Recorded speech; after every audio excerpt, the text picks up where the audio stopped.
we are also interested in the electronic structure of these two copper centers. Remember, we use the base to deprotonate the ligand. Therefore, each ligand will give you 1 minus charge. So the two copper centers will give you 3 plus. How do we know? There are two possibilities for the oxidation of these two oxidation states of these two copper centers. One is copper 1 plus, the other one is copper 2 plus. That means, because we know that copper 2 plus is D9, has 9 electrons on the D orbital. Okay? So that means there is a single electron, and this single electron is localized on this copper 2 plus center. The other possibility is the single electron delocalized between the two copper centers and give us this one copper 1.5 plus copper 1.5 plus electronic structure. So which one is correct? And what kind of experiment should we do to figure out? Okay, we need to do EPR. The EPR will give us hyperfine signals. And from the number of the hyperfine signals, we can tell which one is right electronic structure. If it is copper 1 plus, copper 2 plus, we should observe 4 lines, because here this is the calculation formula for the number of the hyperfine signals. N is the copper center with a single electron. Okay? The I here is the nuclear spin of this copper center. It's always 3 halves. If the single electron localized on this copper 2 center, then the N should be 1. Okay? We should observe 4 lines. If the single electron delocalized between the two copper centers, the N should be 2. Then we should observe 7 lines. And let's take a look at the EPR. Here, this is the red line here is the experimental data. And here, this is the simulation. The simulation can tell us some important information about the G-value and A coupling constant. But the most important part about this EPR experiment is we observe the beautiful single line hyperfine pattern. That is a very strong evidence for this mixed valence, the fully delocalized mixed valence copper diamond. So we got this spectral EPR data, and we were pretty excited at that time because it really solved the big puzzle about our compound. So that is a mixed valence copper dimer.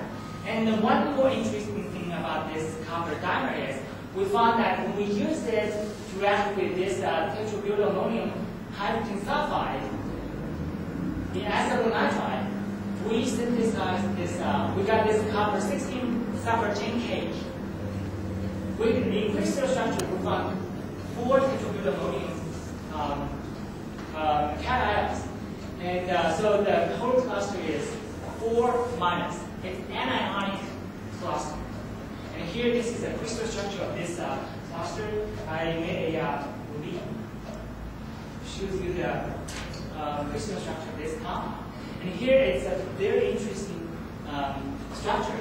And here, on the top and bottom of this cluster, you can see there are 2 mu4 sulfide bridging linkage. And the other 8 sulfur atoms are mu3 bridging linkage. And all the copper centers are 2 coordinate. So the sulfur bond angle is about 168 degrees. Okay. And the size of this cluster is listed here. And so it has a very interesting structural features. But more importantly, all the copper centers are copper 1 plus. Now remember, when I introduced the copper Z side, before the binding of nitrous oxide, the copper Z side is fully reduced.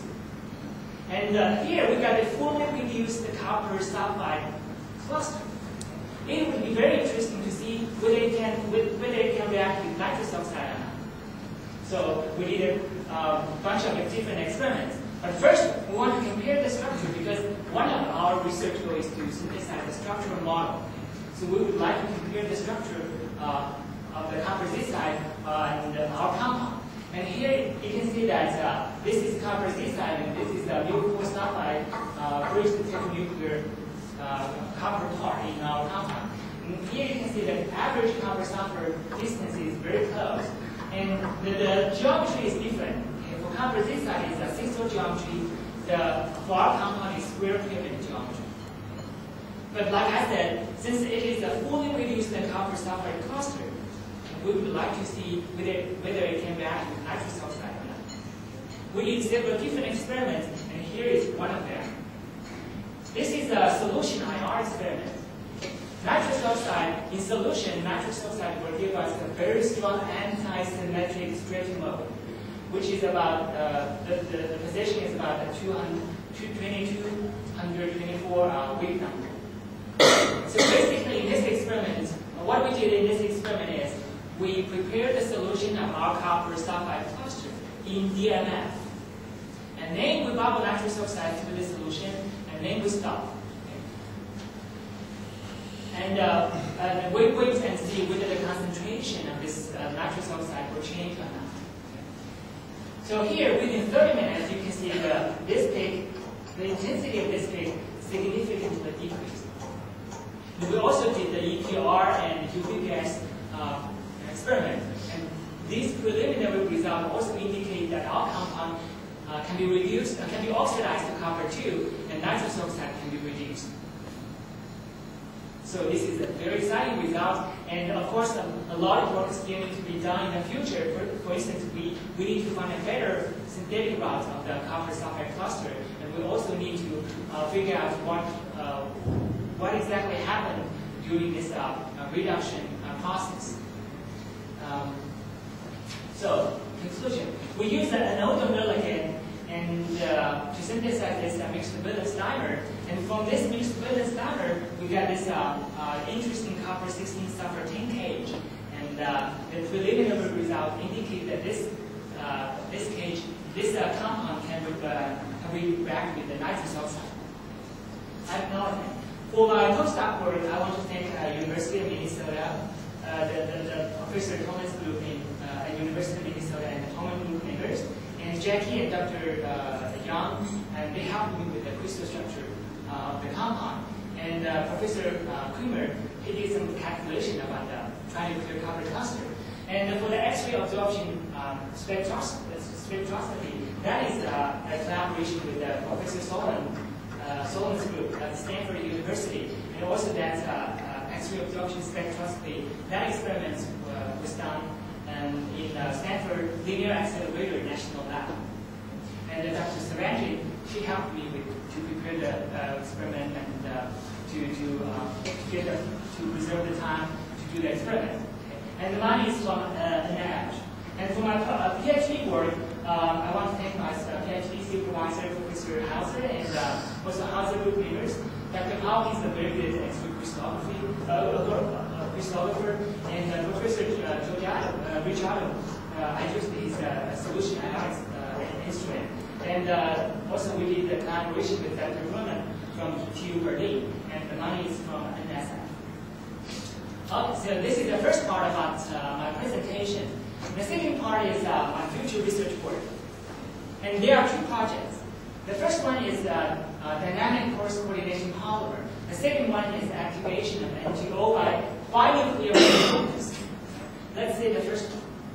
The porous dynamic force coordination polymer has a lot of potential applications. Okay? And here are some examples. We are interested in this small molecule absorption property of dynamic force coordination polymer. So, here let me give you one example. In last year, Japanese researchers published a paper in Nature Chemistry, and they report that the dynamic force coordination polymer, these bonds, can selectively absorb nitric oxide and oxygen from the other small gaseous molecules. And here, this is a mononuclear unit of their coordination polymer. The metal standard is zinc. They use a lipid and the TCNQ ligands. And here, this is a three-dimensional structure of this compound. You can see that zinc, BP,